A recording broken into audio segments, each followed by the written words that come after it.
రైతులు శాస్త్రీయ సాంకేతిక పద్ధతులను పాటించి ఆర్థికాభివృద్ధికి సాధించాలని వరంగల్ కలెక్టర్ సత్యశారద పేర్కొన్నారు. వరంగల్ నగరంలో 3 రోజుల పాటు నిర్వహించిన రాష్ట్ర స్థాయి రైతు ఉత్పత్తిదారుల సంఘాల మేళ ముగింపు సమావేశంలో కలెక్టర్ సత్యశారద పాల్గొని మాట్లాడారు.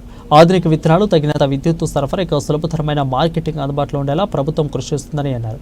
ఇలాంటి రైతు ఉత్పాదక మేళాలు రైతుల్లో కొత్త అధ్యయనానికి బాటలు వేస్తున్నాయని అన్నారు. ఉత్పత్తిదారుల సంస్థలపై అవగాహన పెంచుకొని ప్రయోజనాలను పొందాలని అన్నారు. మేళాలో వివిధ జిల్లాలకు చెందిన 40 ఉత్పత్తిదారుల సంఘాలు, 10 వ్యవసాయ అనుబంధ సైకిల్ స్టాళ్లను ఏర్పాటు చేశారు. ఇందులో ఉత్తమ ప్రతిభ కనబర్చిన స్టాల్ నిర్వాహకులకు ప్రథమ, ద్వితీయ, తృతీయ బహుమతులు, 37 మంది ప్రశంసా పత్రాలను కూడా జ్ఞాపికలను కలెక్టర్ అందజేశారు.